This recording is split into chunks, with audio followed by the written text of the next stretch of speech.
espero nem peço que se dê crédito à história sumamente extraordinária e, no entanto, bastante doméstica que vou narrar.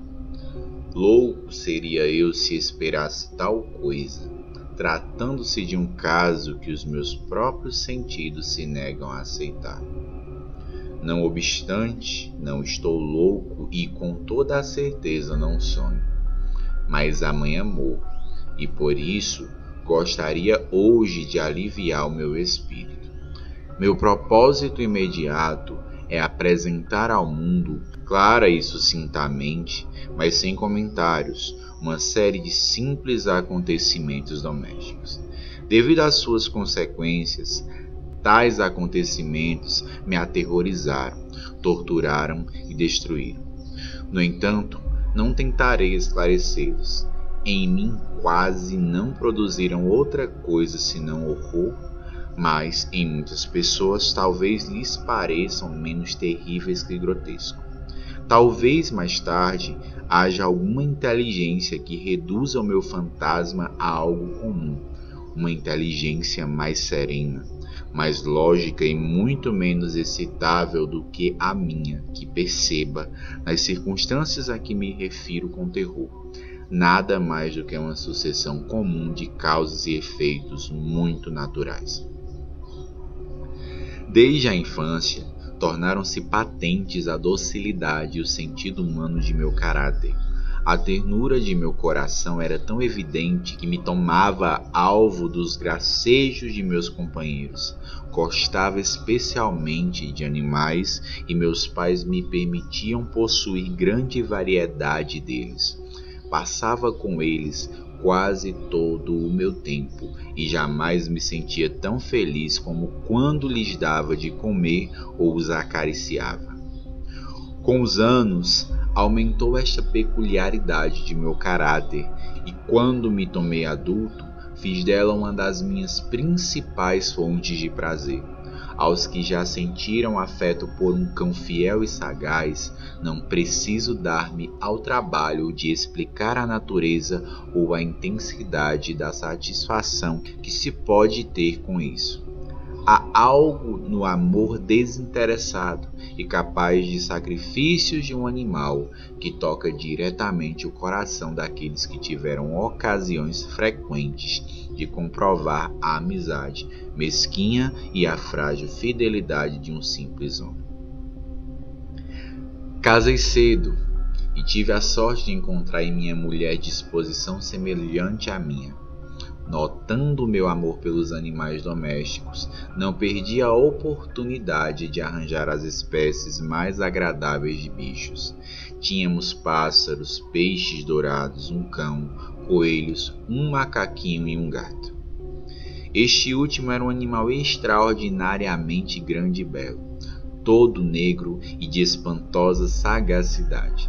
Ao referir-se à sua inteligência, minha mulher, que no íntimo de seu coração era um tanto supersticiosa, fazia frequentes alusões à antiga crença popular de que todos os gatos pretos são feiticeiras disfarçadas.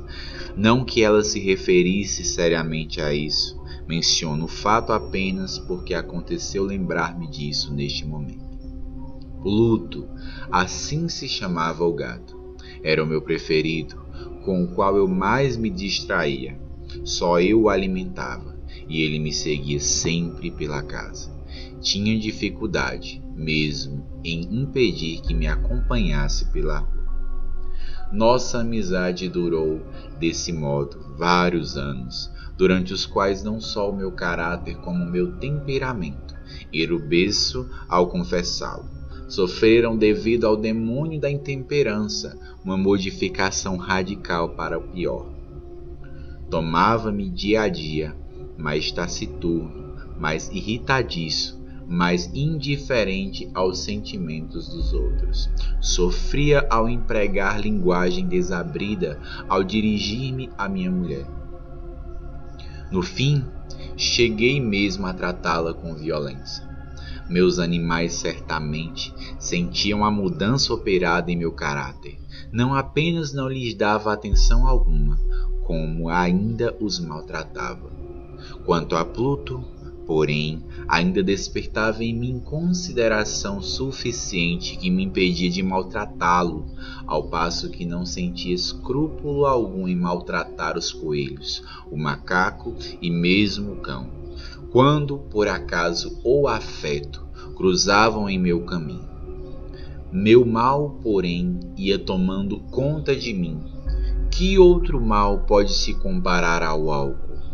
E no fim, até Pluto, que começava agora a envelhecer e, por conseguinte, se tomara um tanto rabugento.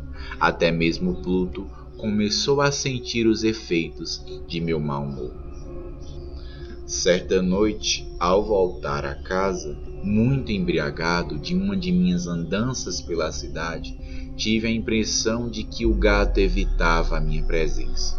Apanhei-o e ele, assustado ante a minha violência, me feriu a mão, levemente, com os dentes. Uma fúria demoníaca apoderou-se instantaneamente de mim. Já não sabia mais o que estava fazendo. Disse-ia que súbito minha alma abandonara o corpo e uma perversidade mais do que diabólica causada pela gênebra fez vibrar todas as fibras do meu ser. Tirei do bolso um canivete, abri-o, agarrei o pobre animal pela garganta e friamente arranquei de sua órbita um dos olhos. Enrubeço, estremeço, abraso-me de vergonha ao referir-me aqui a essa abominável atrocidade. Quando, com a chegada da manhã, voltei à razão, dissipado já os vapores de minha orgia noturna, experimentei pelo crime que praticara um sentimento que era um misto de horror e remorso, mas não passou de um sentimento superficial e equívoco, pois minha alma permaneceu impassível. Mergulhei novamente em excessos, afogando logo no vinho a lembrança do que acontecera. Entre mentes, o gato se restabeleceu lentamente. A órbita do olho perdido apresentava, é certo, um aspecto horrendo, mas não parecia mais sofrer qualquer dor. Passeava pela casa como de costume, mas como bem se poderia esperar, fugia, tomado de extremo terror, à minha aproximação. Restava-me ainda o bastante de meu antigo coração para que, a princípio, sofresse com aquela evidente aversão por parte de um animal que antes me amara tanto. Mas esse sentimento logo se transformou em irritação. E então, como para perder-me final e irremissivelmente, surgiu o espírito da perversidade. Desse espírito, a filosofia não toma conhecimento. Não obstante, tão certo como existe minha alma, creio que a perversidade é um dos impulsos primitivos do coração humano, uma das faculdades ou sentimentos primários que dirigem o caráter do homem. Quem não se viu centenas de vezes a cometer ações vis ou estúpidas pela única razão de que sabia que não devia cometê-las? Acaso não sentimos uma inclinação constante, mesmo quando estamos no melhor do nosso juízo, para violar aquilo que é lei, simplesmente porque a compreendemos como tal? Esse espírito de perversidade, digo eu, foi a causa de minha queda final. O vivo e insondável desejo da alma de atormentar-se a si mesma, de violentar a sua própria natureza, de fazer o mal pelo próprio mal, foi o que me levou a continuar e, afinal, a levar a cabo o suplício que infligira ao inofensivo animal. Uma manhã, a sangue frio, meti-lhe um nó corredio em torno do pescoço e enforquei-o no galho de uma árvore. Fi-lo com os olhos cheios de lágrimas, com o coração transbordante do mais amargo remorso. Enforquei-o porque sabia que ele me amara, e porque reconhecia que não me dera motivo algum para que me voltasse contra ele. Enforquei-o porque sabia que estava cometendo um pecado mortal, que comprometia a minha alma imortal, afastando-a, se é que isso era possível, da misericórdia infinita de um Deus infinitamente misericordioso e infinitamente terrível. Na noite do dia em que foi cometida essa ação tão cruel, fui despertado pelo grito de fogo. As cortinas de minha cama estavam em chamas, toda a casa ardia. Foi com grande dificuldade que minha mulher, uma criada e eu conseguimos escapar do incêndio. A destruição foi completa. Todos os meus bens terrenos foram tragados pelo fogo e desde então me entreguei ao desespero. Não pretendo estabelecer relação alguma entre causa e efeito, entre o desastre e a atrocidade por mim cometida. Mas estou descrevendo uma sequência de fatos e não desejo omitir nenhum dos elos dessa cadeia de acontecimentos. No dia seguinte ao do incêndio, visitei as ruínas. As paredes, com exceção de uma apenas, tinham desmoronado.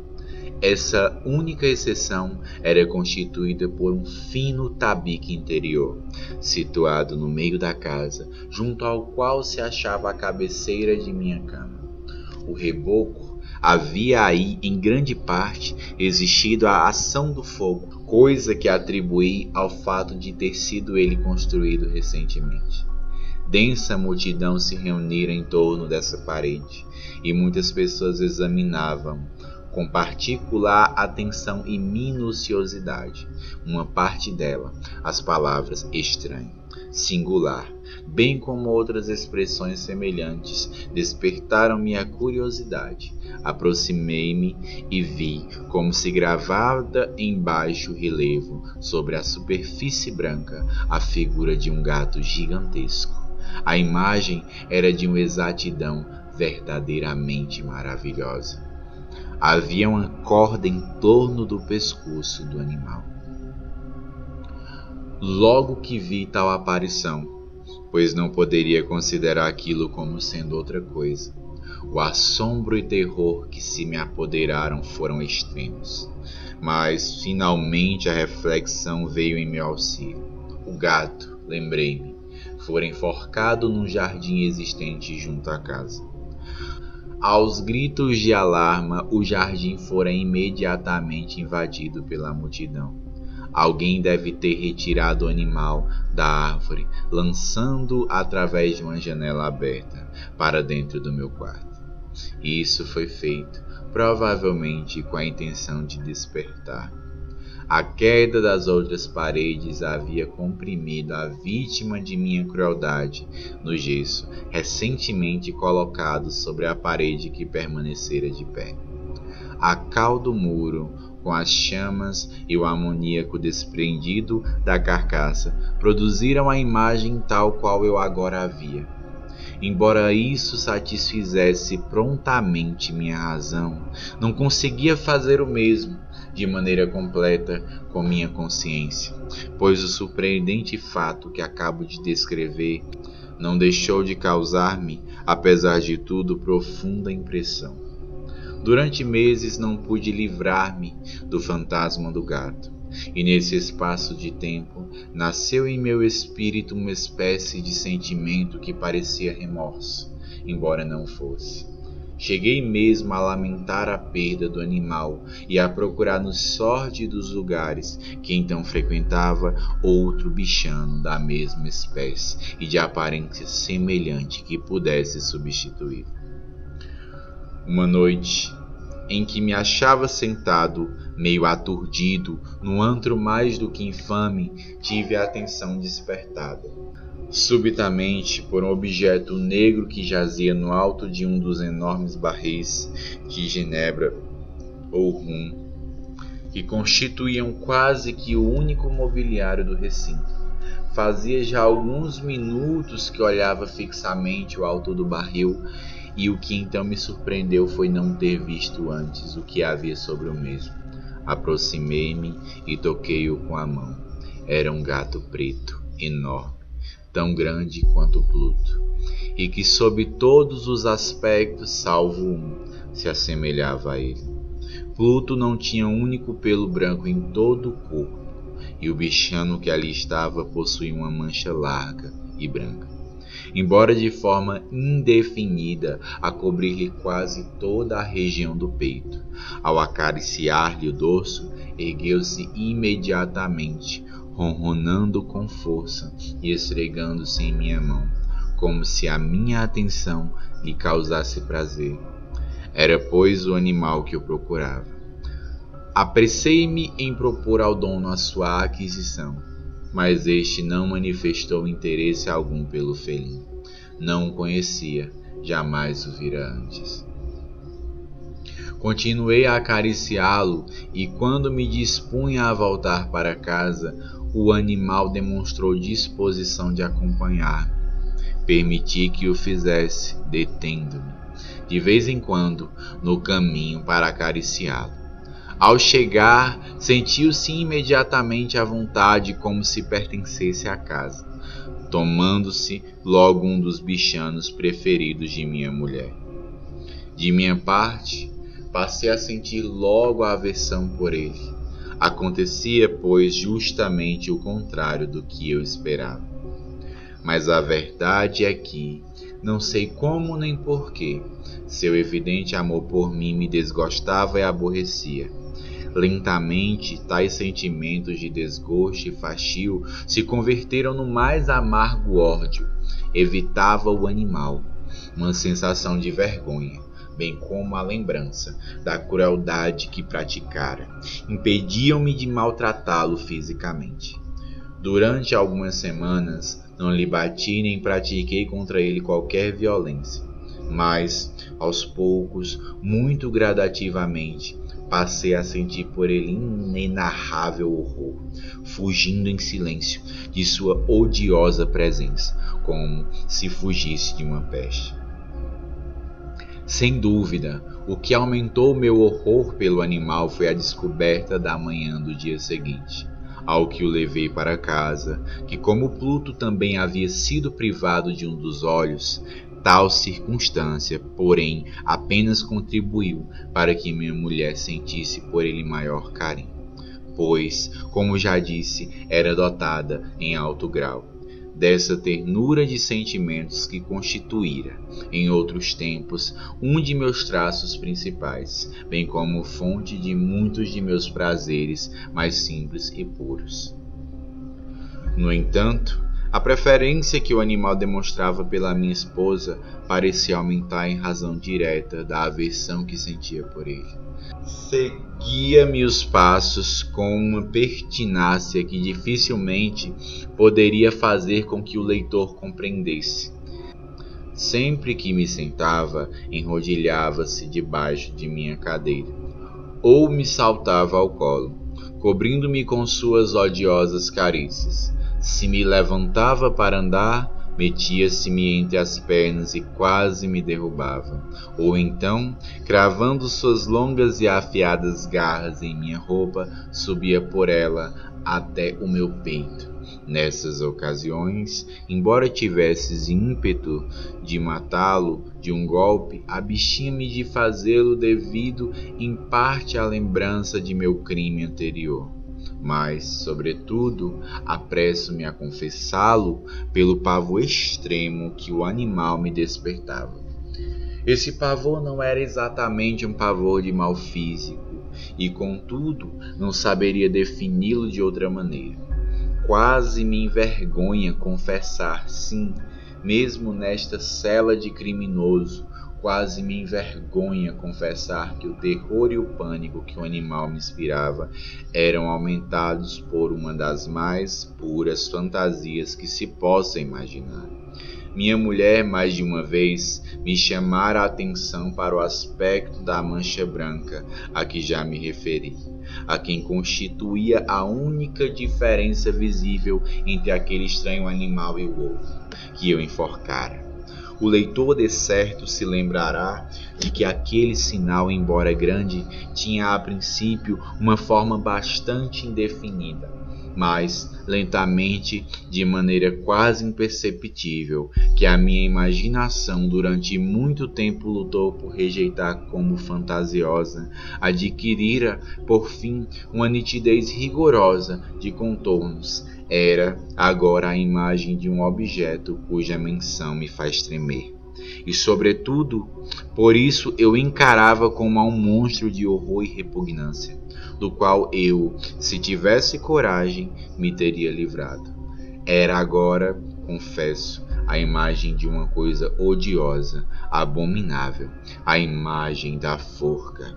Oh, lúgubre e terrível máquina de horror e de crime, de agonia e de morte. Na verdade, naquele momento eu era um miserável, um ser que ia além da própria miséria da humanidade. Era uma besta fera, cujo irmão fora por mim desdenhosamente destruído.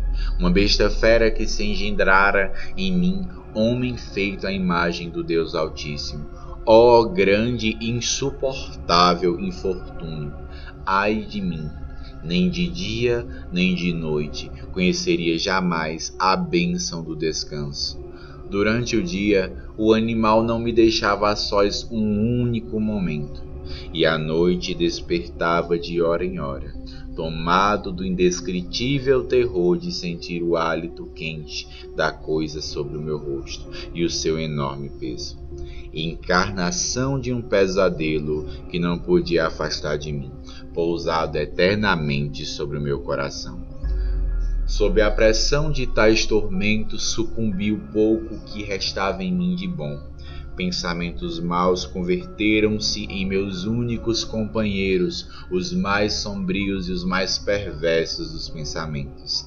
Minha rabugice habitual se transformou em ódio por todas as coisas e por toda a humanidade. E enquanto eu, agora, me entregava cegamente a súbitos, frequentes e irreprimíveis acessos de cólera, minha mulher, pobre dela, não se queixava nunca, convertendo-se na mais paciente sofredora das vítimas. Um dia, acompanhou-me para ajudar-me numa das tarefas domésticas até o porão do velho edifício em que nossa pobreza nos obrigava a morar. O gato seguiu-nos e, quase fazendo-me rolar escada abaixo, me exasperou a ponto de perder o juízo. Apanhando uma machadinha e esquecendo o terror pueril que até então contivera na minha mão, dirigi ao animal um golpe que teria sido mortal se atingisse o alvo. Mas minha mulher segurou-me o braço, detendo o golpe. Tomado então de fúria demoníaca, livrei o braço do obstáculo que o detinha e cravei-lhe a machadinha no cérebro. Minha mulher caiu morta instantaneamente, sem lançar um gemido. Realizado o terrível assassínio, procurei, movido por súbita resolução, esconder o corpo. Sabia que não poderia retirá-lo da casa, nem de dia, nem de noite, sem correr o risco de ser visto pelos vizinhos. Ocorreram-me vários planos. Pensei por um instante em cortar o corpo em pequenos pedaços e destruí-los por meio do fogo. Resolvi depois cavar uma fossa no chão da adega. Em seguida, pensei em atirá-lo ao poço do quintal. Mudei de ideia e decidi metê-lo num caixote, como se fosse uma mercadoria, na forma habitual, fazendo com que um carregador o retirasse da casa. Finalmente, tive uma ideia que me pareceu muito mais prática. Resolvi emparedá-lo na adega, como faziam os monges da Idade Média com as suas vítimas. Aquela adega se prestava muito bem para tal propósito. As paredes não haviam sido construídas com muito cuidado e, pouco antes, haviam sido cobertas, em toda a sua extensão, com um reboco que a umidade impedira de endurecer. Ademais, havia uma saliência numa das paredes, produzida por alguma chaminé ou lareira, que fora tapada para que se assemelhasse ao resto da adega. Não duvidei de que poderia facilmente retirar os tijolos naquele lugar, introduzir o corpo e recolocá-los do mesmo modo, sem que nenhum olhar pudesse descobrir nada que despertasse suspeita. E não me enganei em meus cálculos. Por meio de uma alavanca, desloquei facilmente os tijolos e, tendo depositado o corpo com cuidado de encontro à parede interior, segurei-o nessa posição até poder recolocar, sem grande esforço, os tijolos em seu lugar, tal como estavam anteriormente. Arranjei cimento, cal e areia.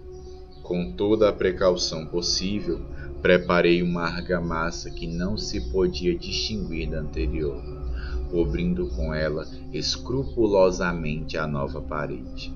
Ao terminar, senti-me satisfeito, pois tudo correra bem. A parede não apresentava o menor sinal de ter sido rebocada.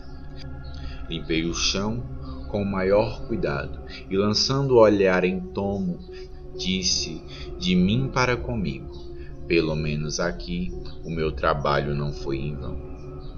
O passo seguinte foi procurar o animal que havia sido a causa de tão grande desgraça, pois resolvera finalmente matá-lo. Se naquele momento tivesse podido encontrá-lo, não haveria dúvida quanto à sua sorte, mas parece que o esperto animal se alarmara ante a violência de minha cólera e procurava não aparecer diante de mim enquanto me encontrasse naquele estado de espírito. Impossível descrever ou imaginar o profundo e abençoado alívio que me causava a ausência de tão detestável felino. Não apareceu também durante a noite, e assim, pela primeira vez desde sua entrada em casa, consegui dormir tranquila e profundamente. Sim, dormi mesmo, com o peso daquele assassínio sobre a minha alma. Transcorreram o segundo e o terceiro dia, e o meu algoz não apareceu. Pude respirar novamente, como um homem livre. O monstro, aterrorizado, fugira para sempre de casa. Não tomaria a vê-lo. Minha felicidade era infinita. A culpa de minha tenebrosa ação pouco me inquietava. Foram feitas algumas investigações, mas respondi prontamente a todas as perguntas. Procedeu-se também a uma vistoria em minha casa, mas naturalmente nada podia ser descoberto. Eu considerava já como coisa certa a minha felicidade futura. No quarto dia após o assassinato, uma caravana policial chegou inesperadamente à casa e realizou de novo rigorosa investigação. Seguro, no entanto, de que ninguém descobriria jamais o lugar em que eu ocultara o cadáver, não experimentei a menor perturbação. Os policiais pediram-me que os acompanhasse em sua busca. Não deixaram de esquadrinhar um canto sequer da casa. Por fim, pela terceira ou quarta vez, desceram novamente ao porão. Não me alterei o mínimo que fosse. Meu coração batia calmamente, como o de um inocente. Andei por todo o porão, de ponta a ponta, com os braços cruzados sobre o peito. Caminhava calmamente de um lado para o outro. A polícia estava inteiramente satisfeita e preparava-se para sair. O júbilo que me inundava o coração era forte demais para que pudesse contê-lo. Ardia de desejo de dizer uma palavra, uma única palavra, à guisa de triunfo, e também para tomar duplamente evidente a minha inocência. Senhores, disse, por fim, quando os policiais já subiam a escada, é para mim motivo de grande satisfação haver desfeito qualquer suspeita. Desejo a todos os senhores ótima saúde e um pouco mais de cortesia. Diga-se de passagem, senhores, que esta é uma casa muito bem construída. Quase não sabia o que dizia em meu desejo de falar com naturalidade. Poderia mesmo dizer que é uma casa excelentemente construída. Estas paredes, os senhores já se vão? Estas paredes são de grande solidez. Nessa altura, movido por pura e frenética fanfarronada, bati com força, com a bengala que tinha na mão, justamente na parte da parede atrás da qual se achava o corpo da esposa de meu coração. Que Deus me guarde livre das garras de Satanás. Mal o eco das batidas mergulhou no silêncio. Uma voz me respondeu do fundo da tumba, primeiro com um choro entrecortado e abafado, como os soluços de uma criança. Depois, de repente, com um grito prolongado, estridente, contínuo, completamente anormal e inumano. Um ruivo, um grito agudo, metade de horror, metade de triunfo, como somente poderia ter surgido do inferno, da garganta dos condenados, em sua agonia, e os demônios exultantes com a sua condenação. Quanto aos meus pensamentos, é loucura falar. Sentindo-me desfalecer, cambaleei até a parede oposta. Durante um instante, o grupo de policiais deteve-se na escada, imobilizado pelo terror. Decorrido o momento, 12 braços vigorosos atacaram a parede, que caiu por terra. O cadáver, já em adiantado estado de decomposição e coberto de sangue coagulado, apareceu, ereto aos olhos dos presentes. Sobre a sua cabeça, com a boca vermelha dilatada e o único olho chamejante, achava-se pousado o animal odioso, cuja astúcia me levou ao assassínio e cuja voz reveladora me entregava ao carrasco. Eu havia emparedado o monstro dentro da tumba.